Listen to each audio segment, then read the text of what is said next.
नमस्कार, आप देख रहे हैं टाइम्स न्यूज और मैं हूं आपके साथ छवि। आइए नजर डालते हैं कुछ खास खबरों पर।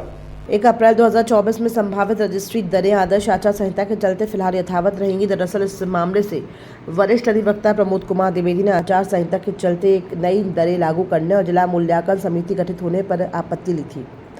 वरिष्ठ अधिवक्ता प्रमोद कुमार द्विवेदी ने मीडिया से चर्चा करते हुए बताया कि अब पूरे मध्य प्रदेश में अचल संपत्ति का पंजीयन पुरुषों के नाम पंजीयन कराए जाने पर 12.5% और महिलाओं के लिए 10.5% की दरें लागू है, जो आदर्श आचार संहिता के चलते यथावत रहेंगी। दरअसल इस मामले में पूर्व में यह अंदेशा था कि नए वित्तीय वर्ष 1 अप्रैल से रजिस्ट्री कराना और महंगा हो सकता है। वहीं इसके लिए जिला मूल्यांकन समिति गठित भी नहीं की गई थी। इस मामले को लेकर द्विवेदी ने शासन के खिलाफ कोर्ट में जाने का कहा था। उसके बाद ही नई दर को लेकर कोई आदेश नहीं आया और पुरानी घरों पर ही रजिस्टर की जारी है। लोगों में से कुछ लोग साथ आए थे जब मैंने सीधे सीधे आरोप लगाया था कि मध्य प्रदेश की सरकार आदर्श चुनाव आचार संहिता के चलते गाइडलाइन नहीं बढ़ा सकती। नियम, कायदे, कानून सब बताए थे। साथ ही साथ ये भी बताया था कि गाइडलाइन बढ़ाने पर कुछ जगहों पर सरकार को लाभ प्राप्त होगा, विक्रेता को लाभ प्राप्त होगा और क्रेता को नुकसान होगा। उसी दिन मैंने चुनाव आयोग को मैं तथ्यों के साथ शिकायत प्रेषित कर दी थी। इंदौर के जिला प्रशासन से लेकर के पूरे मध्य प्रदेश के सारे जिला प्रशासनों को अलग अलग तरीके से ताकीद कर दिया था कि आदर्श चुनाव आचार संहिता के दायरे में पूरी गाइडलाइन आएगी और अगर आप लोगों ने इसे लागू कर दिया तो उत्तरदायी आप होंगे। मैं न्यायालय में इसको चुनौती दूंगा। मैंने आप लोगों के सामने जो पत्र दिया है वो महानिरीक्षक पंजीयक का पत्र है और पत्र को पढ़ें। सीधे लिखा है, आदर्श चुनाव आचार संहिता को देखते हुए गाइडलाइन लागू नहीं की जा सकती। मतलब मैं कानून के अनुसार सही था और पूरे मध्य प्रदेश में जो कवायद की गई कलेक्टरों ने मीटिंग लेने की, मैं आज भारतीय जनता पार्टी के नेताओं से, मंत्री से और मुख्यमंत्री से सवाल करना चाहता हूं कि पहले नियम और कायदे कानून देख लेते। आपकी भारतीय जनता पार्टी के नेताओं की नाक के तले उन्होंने आप लोगों का कद कम करते हुए एक भी विधायक को किसी भी जिले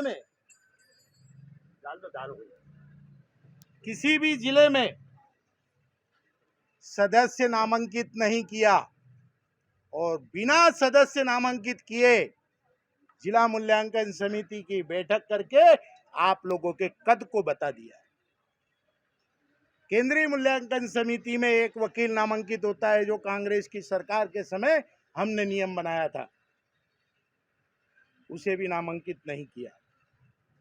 वो 2 बिंदु, साथ ही साथ छुट्टी के दिनों में सब रजिस्ट्रार तो रजिस्ट्रार कार्यालय में रजिस्ट्री कर रहा है, तो गाइडलाइन कौन बना रहा था? ये सारे तकनीकी पहलू आप लोगों के लिए पर्याप्त हैं कि किस तरह से गाइडलाइन के नाम पर छलावा किया जाता। लेकिन शॉर्टकट आदर्श आचार संहिता क्या अभी याद आई है? महानिरीक्षक पंजीयक को बैठक करने का ढोंग क्यों किया? ये एक बड़ी साजिश थी। मैं एकमात्र ऐसा वकील हूं इंदौर में जिसने डंके की चोट आप लोगों के सामने कहा था कि गाइडलाइन लागू नहीं होगी और अगर लागू हुई तो न्यायालय की शरण ली जाएगी। मैंने अपने पक्षकारों से भी कहा कि गाइडलाइन लागू नहीं हो सकती, ये कानून का मामला है। और मैं यकीन के साथ कहता हूं कि लड़ाई कोई सी भी हो, अगर नीति साफ है, नीयत साफ है, तो आप लोग जीत सकते हैं। रंग पंचमी के दूसरे दिन इंदौर में इच्छिक अवकाश होता है।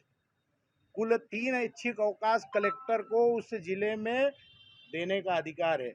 इंदौर में जुलूस विसर्जन गणेश अनंत चतुर्दशी के दूसरे दिन का, रंग पंचमी के दूसरे दिन, ऐसे कुछ अवकाश अधिकारियों ने, जनता ने अवकाश भूल करके सरकार का खजाना भरने की कोशिश की। 2515 करोड़ रुपए सरकार के खजाने में कल रात को आ गए थे। अगर रात को 12 बजे तक स्लॉट चलते तो शायद 2540 करोड़ का टारगेट इंदौर फिर पूरा कर देता। मैं इंदौर की जनता को बधाई देता हूं कि ये खजाना सरकार का भरा गया है, इससे विकास कार्य होगा। लेकिन मैं ताकीद कर देना चाहूँगा और सवाल खड़े कर रहा हूँ कि जब आचार संहिता लागू हो चुकी थी तो भय का वातावरण आपने क्यों? टाइम न्यूज देखिए अब आपके मोबाइल और स्मार्ट टीवी पर लाइव प्ले स्टोर से डाउनलोड करें।